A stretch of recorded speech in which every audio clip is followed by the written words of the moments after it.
नांगौ आंनो बे हिनजावखौ बिदि होननानै आङो दासिमबो अनसायबाय थादों। खुलुमबाय रायजोफोर, नोंथांमोनहा बे सिगांनि सुंद' भिडिअखौ नायनानै एसेब्लाबो बुजिखाबाय जानांगौ नङा होमबा? भिडिअआ बे दोनखारलायनाय बा लाखारलायनायनि, मोजां मोनलायनायनि नङा होमबा नोंथांमोन? दा आंनिसिम न'खरनिफ्राय खावलायहरनायलाय आं बे भिडिअखौ लाबोनाय जादों। सिगां समफोराव बिथांमोनहा बबेबा निउस पर्टेलाव होबाय होननानै बुंदों, अब्लाबो एसेबां माने भाइरेल जायै बा मिथियैखाय दासिमबो मोननो हायैखाय बिथांमोनहा बे भिडिअखौ बानायबावनो थाखाय आंनिसिम खावलायहरनायलाय आं बे भिडिअखौ नोंथांमोननि गेजेराव लानानै फैबाय। दा आं बेखौनो खावलायगोन, नोंथांमोनहा भिडिअखौ जेसेबां हायो एसेबां शेयार खालामनानै हो, जाहाथे थाबैनो मोनफिननो हायो नङा होमबा बे खारनानै थाहैनाय बा दोनखारलायनाय सुबुंखौ। मानोना न'खरा हास्थायफिनदों आरोखि, गावनि अनजालि बिसिखौ हास्थायफिनदों फिसाइया, जाय भिडिअ बानायनानै हरदों नङा होमबा। नोंथांमोनखौ खावलायदों माने बबेबाफोर जायगायाव नुसनोब्ला नोंथांमोनहा जे आङो हौवानि नाम्बारखौ होगोन, असे हौवानि नाम्बारखौ स्क्रिनाव, नोंथांमोनहा बे स्क्रिनाव होनाय नाम्बारावहाय बबेबाफोर जायगायाव नुसनोब्ला कन्टेक्ट खालामनानै खोन्थाहरबानो जाबाय। आरो नङाब्ला नोंथांमोनहा आंनिसिमबो खोन्थाहरनो हागोन, माने आंनि नाम्बाराथ' बयनावबो दंखासै नङा होमबा नोंथांमोन। दा आङो बे आइजोनि मुंखौ खोन्थानि आरो फट'खौबो आं होखागोन स्क्रिनाव, नोंथांमोनहा नुबाय थादों नङा होमबा। आइजोनि मुङानो जाहैबाय रिनु बर', बैसोआ 50+, 50 बोसोर बैसोनि गोबां जाबाय आरोखि, बारा जाबाय नोंथांमोन। दा बे 50 इयार्स अल्ड जाहैबाय। बे समावहाय बेफोरबायदि जाथावना नङामोन, नाथाय जाबाय नङा होमबा। दा बे रिनु बर'नि आंगो असे फिसायनि मुङा नगेन बर'। नगेन बर' बिथाङानो भिडिअखौ बानायना हरदों, सर्ट भिडिअखौ मोनफिननो थाखाय बेनो खावलायहरदों नङा होमबा रायजोफोर।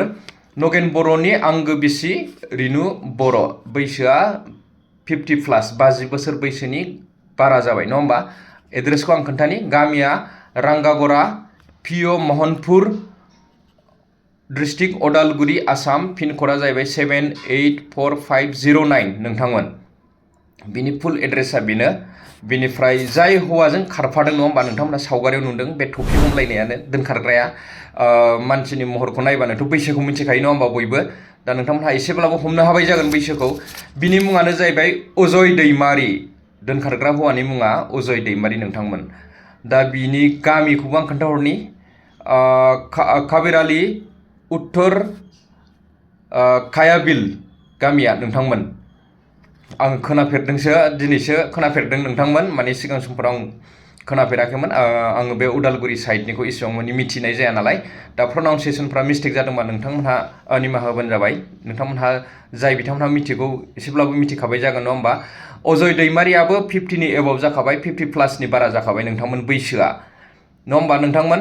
दा बेनिखायनो न'खरनिफ्राय आरो गामिनिफ्राय हास्थायदों बे रिनु बर'खौ मोनफिननो थाखाय, माने न'आव खावलायहरफिनदों।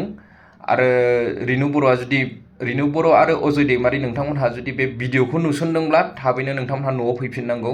दा सम गैलिया नङा होमबा बेफोरबायदि खारनानै थानायनि थाखाय। दा नोंनि असे हौवा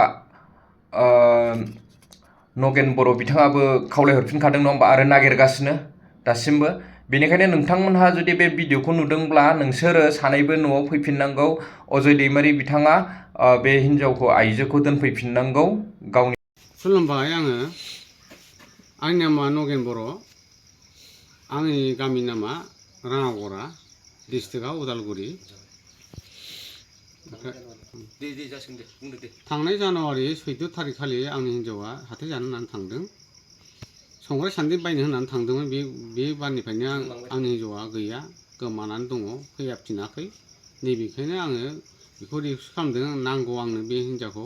जेनेबा मानो बिदि जाखो होननानै आङो सानबाय थादों, मानो अबाव थांखो होननानै आङो बेखौ आं दासिमबो अनसायबाय थादों, नागिरबाय थादों। नांगौ आंनो बे हिन्जावखौ बिदि होननानै आङो दासिमबो अनसायबाय थादों। सोरबाफोर नुबाय बायदोंबा अननानै खिथाहर। सोरबाफोर नुबाय बायदोंबा अननानै खिथाहर। आरो आं थानायावबो गासिबो इन्थि होजोब्बाय। थानानि मानसिफ्राबो गासिबो अननानै सोरबा खिथाहरोब्ला आं बिराद गोजोनगोन। जेनेबा आं आरो सोरबाफोर बबेबा जायगायाव नोंथांमोनहा रायजो राजाफ्रा नुसनोब्ला नोंथांमोनहा प्लिज बे स्क्रिनाव होनाय नाम्बाराव कन्टेक्ट खालामनानै खोन्थाहरबानो जाबाय, आरो नङाबा आंनिसिम खोन्थाहरबानो जाबाय। बिनिफ्राय नोंथांमोनहा बे भिडिअखौ जेसेबां हायो एसेबां शेयार खालामनानै हो, आरो लाइक कमेन्ट खालामनो दाबाव नोंथांमोन। दा बेखिनियानो नोंथांमोन, थेंक इउ सै।